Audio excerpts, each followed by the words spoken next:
on the Seriously Official YouTube. So if you don't know me yet, I'm Sim, and today I'm joined with Jeremy from at sacred_Saturn on Instagram. So I am a purpose coach and I'm a psychological astrologer. Yeah. So what I do is that I help my clients, right, to actually shift from trauma so that they can safely step into their purpose. Yeah. We did a whole podcast episode on that, so if you want to go and check it out, it's in the bio. It's in the caption. And yeah, so for this video, right, it's going to be like on a more personal note. So basically, I gave Jeremy like my birth date. So date of birth lah. So then after that, I also gave my birth time and the city that I was born in. So like, there's the chart that he came up with. Yeah, casted. Yeah. So I'll flash it here.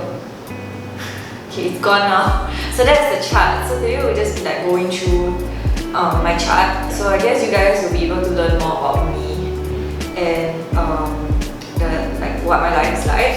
But before we get into the video, please like, comment, share, subscribe. If you like this kind of content, let me know and I'll do more videos like this. Also head over to the Instagram at SrslyAPodcast. There's a link tree there. There's the links to all of the socials. So there's the Spotify, the Apple Podcast, the TikTok, everything. There's a Ko-fi also if you want to donate money to me so I can make more content for you guys. And then yeah, I think that's all. Go check out the podcast episode. I think it was a really great episode. Like we really talked about a lot of important things. Yeah. Like it's more also explaining what actually Jeremy does and also like more about like trauma and stuff like that. So yeah, if not, then we can just get started with the video. Yeah, sure. Okay.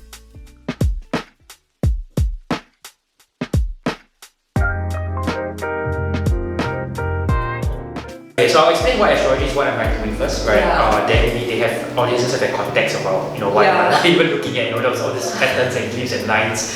So first of all, like astrology is really just a snapshot of the planets at the exact time we are born, right? And through the study of like how the planets form, right, I'll be able to tell certain themes that will reoccur and over again in your life. And I think from a trauma-informed lens, it's really about helping me, allowing me to help my clients to actually understand what are some of the patterns that you're going through and give them context as to why certain issues happen in your life. Okay?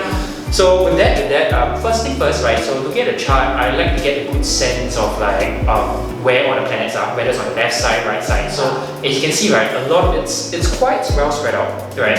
A lot of the planets are on the right side. So if a lot of planets are on the right side here, so if I divide it into half like that, right? What this tells me is that your focus will be on people, right? It's a very people-driven chart. So you'll be facing a lot of like relationships, whether like when you're working with people as well. And a lot of your chart here, right? So I like to look at the table. So if you look at this elemental table here, so this gives me a sense of like the elements in your chart. So like fire is all about, if you have a lot of planets in fire, right, it's all about like go and chong and you like have all this ambition and taking risks. And then air is about like communication, right? Earth is about practicality, resourcefulness. Water is about empathy, right? Intuition. So if I sum it all up, right, I would say that you are quite balanced, right, throughout all your elements except for Earth. So people who lack Earth, right, these people tend to feel like they cannot ground themselves into something, they cannot commit, they have a lot of ideas, right, they go out there and start something, but they cannot like follow through, they cannot stick to it or commit to it. Yeah, is this something you experience? Okay. Commitment wise, okay, so like you know how like people grow up, you have like a lot of hobbies and stuff like that. Right? So like when I grew up, like I learned piano, learned ballet. How I quit my ballet class was I just stopped showing up. My mom was still paying. So she was just like, what nonsense is this? Like you like anyhow just keep going different things. Like I tried learning guitar, so didn't last. Tried going swimming, didn't want to continue there either. So like I always give up stuff halfway because it's either bores me or I'm tired of it. And only recently like have I stuck with yoga, and I think because yoga doesn't bore me, because like there's so many different types also, and then I'm constantly exploring how my body works, and it's more like because it's my body itself kind of thing, rather than I'm learning something else. That's okay. So for example, swimming, you learn like 4 laps and then that's it. So you just keep doing the same thing, right? But for yoga, it's like I feel like it's endless to me lah. Until one day it's not me, really, I don't know. But like to me, that's the only thing so far, and also for like maybe also my school wise, because I tend to be like I actually left my JC. Okay. Because I was just like, nah, this is not for me. So I like moved to poly, and even then like I wasn't like fully like my heart wasn't in it, that kind of of thing. So I'm always just constantly like, is this really the right one for me, or should I like take one step out? And I'm someone who always constantly be like, I feel like giving up on this because it's like I either too scared to pursue it, commit to it, or be like, I don't think I can, that kind of thing. Which is a fear I have for this podcast also, like the video, the whole seriously thing, because it's like, because I have this trend in my life where I'm like, I either give up because I don't think I'm good enough, or like I'm like bored, or I'm like, it's too difficult, or whatever. So that's definitely true lah. Even for like relationships wise, friendships it's like, I tend to have a lot of friendships that kind of die out. Like people just leave halfway and I'm just like confused. So maybe that's also kind of like the commitment thing. Yeah, for sure. I mean, like, the recurrent patterns that I'm hearing, right, at least is that, like you start on something but it might not sustain, it might not last. And like you talk about like even you want that whole idea of variety, right? So what I see here in the 6th house, right? So you have like Uranus and Aquarius, and Uranus is that planet of independence, of like wanting to break away from norms. So in your daily routine, right, and the 6th house also represents your work environment in the future, right? What you actually need to feel fulfilled at work. It's that, and it's like you won't be able to, we won't find you at a 9 to 5, right? You will be somebody who wants to do things in your own time, your own space. Needing that constant stimulation. The 9 to 5 thing I think is really accurate. I did not have like a good time during my internship. I was like, I don't ever want to work for someone again. But also now, like I do see both sides. Like working for yourself also comes with its own stress. You get more freedom, which I like freedom. Right? Like I've always had this thing where I don't want to be like held back by something. Maybe there's nothing holding me back. Restrained by something unless I see like there's a reason why I'm being held back by it. So the freedom aspect is very much so in my life where I like variety and I don't like being stuck. And the huge reason why I'm actually moving to Australia to study and not staying in Singapore is because I don't like the culture here is very conservative, Singapore's also very small, and I always feel like I'm very like suffocated here, very isolated here. So it's like I wanna like, as scary as it is, I just wanna like move somewhere else. And I just want to like start afresh, like have a new like perspective on life kind of thing and meet new people. Work-wise, I always wanted to like in the future not have a 9 to 5 job like I mentioned. It's like I see myself either like having more stable, flexible working hours. Like for example, being a therapist, like your working hours is like, it depends on the client kind of thing. So it's like more flexible. And then also like if I ever like start my own business, because currently my degree is like business and psychology. Like when you start your own business, it's kind of like you choose like your own working hours in a sense. But it also comes with like a lot of added pressure. But like I think it's more interesting than if like I just show up to work and like get shoved to work at like. And I mean, still on the topic of work, right? I mean, I do definitely see like a lot of things in your chart that shows me how you love to communicate, you love to share ideas a lot. Like your sun is in the 10th house, and it's in Gemini, right? And your Mercury is also in the 10th house. So what this tells me is that in order for you to feel recognized at work, right, what you need to do is to have your public expression, right, being seen, being recognized, being received by people, as well as your ideas, right? Because Mercury is all about your ideas and the way you communicate as well. Right. So those are things that I definitely see, like what you need to feel fulfilled at work. One of the key patterns that I'm seeing at also, right, is that again, sign the 10th house tells me that you're somebody who will try very hard to prove yourself to authority figures to feel like seen in public, right? What I do see, however, is that maybe growing up, right, there was a lot of fear of judgment, right? And my guess here is probably coming from a little bit from your father or your dad, right? Who felt as though like maybe there were things that that you did or said that he didn't quite agree with, maybe because it wasn't as like maybe practical or didn't fit into what how conventionally it was in society. Yeah, maybe like does it something that relates to you? I think for me the judgment actually, I think it's two parts. So part of it could be because I always felt like I was a black sheep of the family in a sense, because like my family very conservative, right?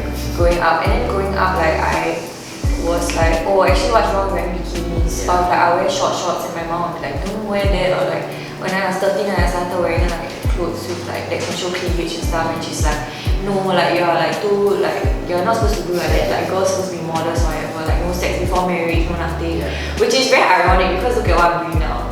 Like seriously, it's a lot about talking about like sex, relationship, sexuality, and I'm literally sharing my like entire like life for the whole world to hear, whether they want to, right? So it's like my family was never like that, and when I'm at home, right, I feel like I'm very repressed. So in a sense, I do feel like if I really am who I am with them, I'll feel judged by them. So there's definitely that element, and then also like in schools, I always used to like see all those very scared to be them.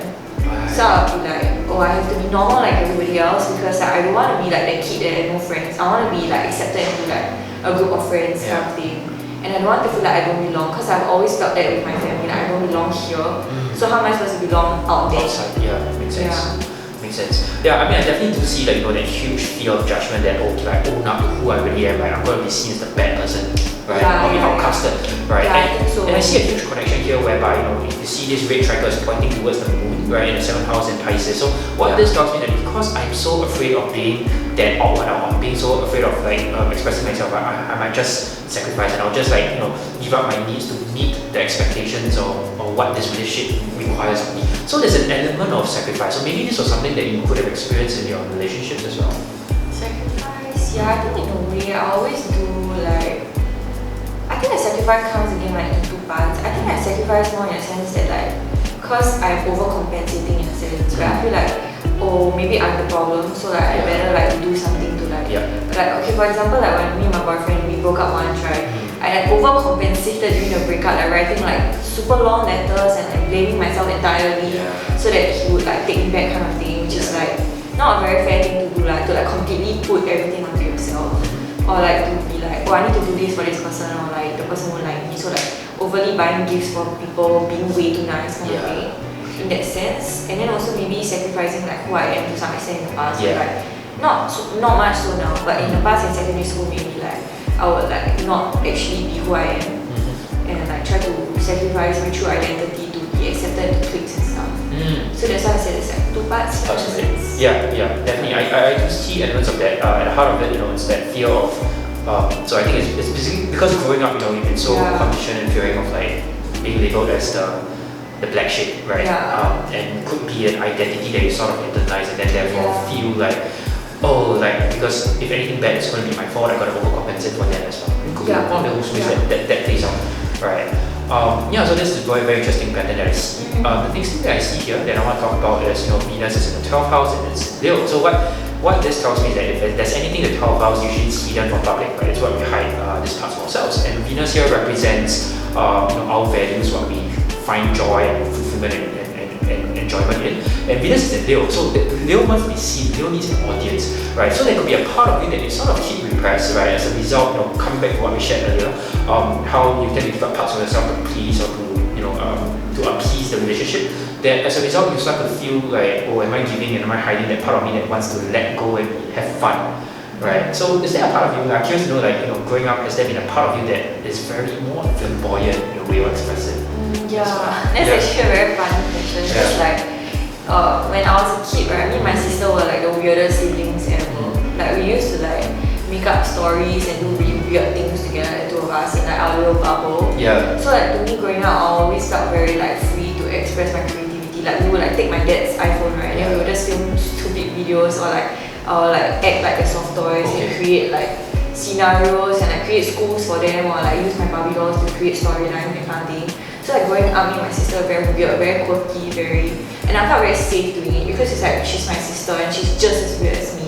And it's just the 2 of us, and my parents won't be like, hey, don't play like that. No, they're not like that. So like growing up, there's like a lot of like fantasy, a lot of elements where I felt like I could really be who I am. And then when I stepped out into the real world, like in primary school, secondary school, because I mentioned Singapore is very different. And I grew up watching westernized shows also and far more open. I had this issue where I feel like I can never truly be myself with people. And it's only like around my boyfriend and my sister that I feel like I can kind of be myself, but not as it once was. So there's definitely like parts of me, like I wish that I could like be 100% me, where I'm like not afraid to be like poised. I don't want to like always be like this, like poised and like scared to like stand out. And I'm very jealous of those extroverted people who are like not scared to be themselves. I've always been jealous of them because I'm like, how did they do it? I want to be like that, and I could be like that, but there's like something holding me back. And that's why I think that's very accurate. That I'm really like not. I can have open conversations with people, like on a podcast, right? But that's one thing. I can speak about it, but for me to act like my own person is really very difficult.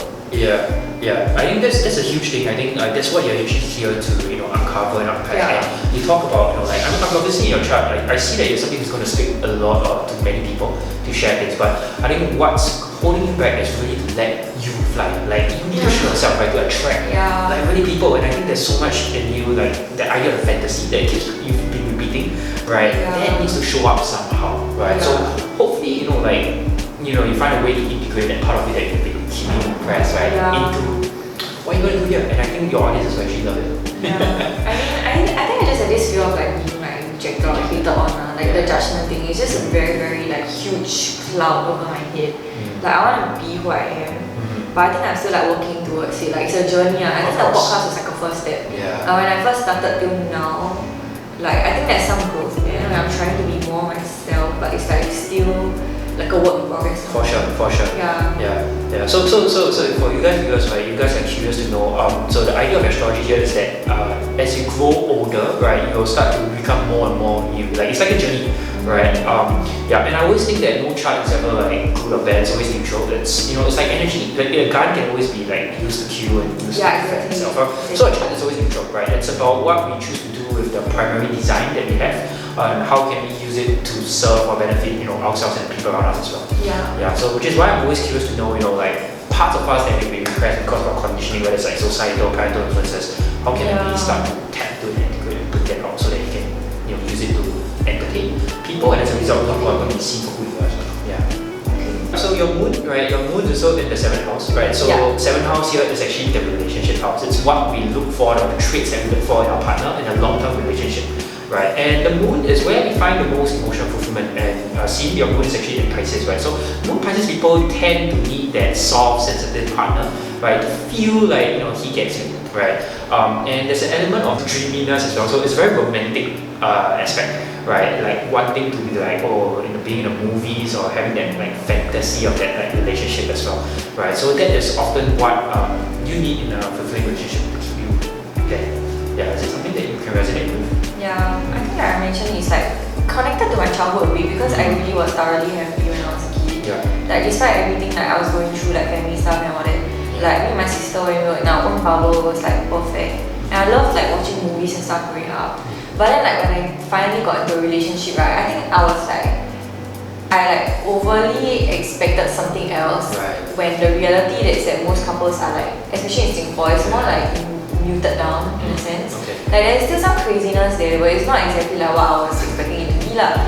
But then like, so in the first year of my relationship, I was still like trying to explore like that romantic side of me, like the fantasy side of me, and I will do like a lot of like, I just want to use naughty, in air quotes. I don't really know how else to put it, but like I'll try to like be more fun, more free, and stuff like that. And then after that, like me and my partner, we don't really see eye to eye on that. So I kind of just was like, okay, I'm going to mute this part of me down since it's not being satisfied.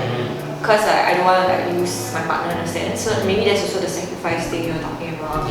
But like to blame someone for that is also not fair, because it's my choice to mute myself down and to stay. So it's like that part of me is like it made me a very different person now 4 years later. And then now also like I don't really like find joy in a lot of things. I just kind of like what's the word when you surrender? I surrendered to like the mundaneness of reality. Like even when I hang out with like people now, like last time I used to be like, I want to explore Singapore, I want to do this, do that. But now I'm just like, let's just go eat. And I was kind of like a very boring person sometimes.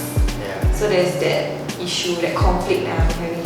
And I think it sort of correlates back to like I talk about secrecy or repressing that something that wants to have fun as well. I think it's starting to add up right now. Like how much of it has been like you growing up. Like you were once like wild and fun and stuff like that, but somehow along the way you felt like okay, I need to fit in to what's conventional, to what's the norm, to what's practical, right? And therefore you started to repress that part of it. So this is the overall theme that I'm starting to see in your chart, right? About how you might lose parts of yourself to keep peace or to not feel like a bad person, and as a result repress the more fun sides of you. Which in astrology we talk about the nodes. There's the south node and then there's the north node. So the south node is often talked of as what is your past life like, right? And your south node is actually Aquarius. So Aquarius south node people, right? You might feel the attachment to wanting to be that very different, wanting to be free, wanting a lot of autonomy, and basically like letting your weird freak flag fly, right? So what you're here to do this lifetime, which is moving to your north node, which is in Leo, right? It's learning how to not to see yourself as a mystique, sorry, from society, as a freak, but not like freak flag, but like more into owning who you are as an individual and just safely being out there to express yourself. Yeah, no matter how that looks like. Right, and I have a feeling looking at your chart and just listening to you talk right now, right? I mean, this is the first time that I'm meeting you in person as well, right? And listening to you talk, I think there's an element of bringing out that fun and finding fantasy. If you are able to find a way, right, because North Node is in Leo in 12th house, if you're able to find a way to bring that like fun, right, and fantasy out into the open, right, I think that's where you're going to get the recognition that your Gemini is going to find. Because you'll be so much more like passionate about sharing and talking about it. And people are going to receive you in a very different manner when they see you for who you authentically are as well. Yeah, so I think part of that feeling journey is learning how to decondition from those fears of judgment and own up to like you, like how you were like as a kid before. Yeah, and it's very like eye-opening to also hear like you actually like, okay guys, it's not fake. As in like not fake as in like oh it's all bullshit, as in I really gave like my real details. Like my real birth date and my real time of birth. Like I check my health booklet, okay, so this is the actual time of birth, everything. So it's like for me to actually like hear this, I think it's pretty accurate because it's like really what I'm going through. Like I'm not trying to bullshit to like make content for the video. Like this is really stuff that like I've been dealing with my whole life. So it's actually very eye-opening to like hear about it. And I don't know if like everybody that you like talk to also feels the same way. Yeah. But it's very eye-opening for sure. I think most of the times like when I read the charts of people, oftentimes it's the feeling of being seen or validated for their life experiences. Yeah. Because you know sometimes you go through life feeling as though, oh shit, like is this really happening to me? Like am I the only one going through this? And when somebody is able to articulate it to you, like when I don't even know you, right? I think it serves as a validation, confirmation. Okay, this is my path and my experiences are valid, right? And the next question is how do I, get out of this and break those patterns as well? Yeah, I think that's like a huge point also that Jeremy just mentions that like I really only talk to you once on the phone. Yeah. And like several times over text, but like that's about it. Like this is really like genuinely like the first time and doesn't know anything about my personal life. So like it's like not orchestrated, that I'm not like forcing myself to react like that. But like of course I'm not gonna like make anybody believe or whatever. Like this is just for me to like kind of like explore something more personal and to also like for Jeremy to like show how actually like he reads the charts and like what he actually does. Like he actually like uses this to like help in like his parts work and everything also, where he like tries to find like the root cause of stuff, and then like the kind of ask the question to you, like you like try to navigate through that. Yeah, I think that serves as a good summary over like what the main patterns that I see in your chart, some of the conditionings that you might be facing, some of the patterns that you have, and how you can what you get the breakthrough of. So usually from this, then you'll move on to parts work. Yeah, exactly. So this, like, think of it as like a bird's eye view, macro perspective, and then like through the other sessions, then it's about okay, what do I want to focus on? Yeah. So for example, in your case, if you feel like okay, I know that I feel judgment, and there's a part of me that I'm going to repress. Okay, we can focus on that in the subsequent two sessions. Okay. Yeah. So like as we already mentioned, like we already did an episode on like the parts work and everything, like how explaining how like it works and stuff like that. Not super in detail, but in detail enough. And then on Jeremy's Instagram, there's also like videos, right? That you do where like you actually do a session and then it's recorded and stuff like that. If you guys want to check it out, or if you guys are like interested in like getting like your chart read or anything, then you can just go to his DM. Did they DM you? Yeah, you guys can just DM me. So my Instagram, which I think Sim will probably put in the in the captions. Yeah. And I'll put it here too. See. Okay, so I think that's all. I hope like this was interesting for you guys to also get to know me a little bit better and also get to know like how the reading of the chart works. But yeah, I hope you guys enjoyed this video. Thank you so much for coming on and reading my chart. And yeah, I'll see you guys in the next video. Bye. See you.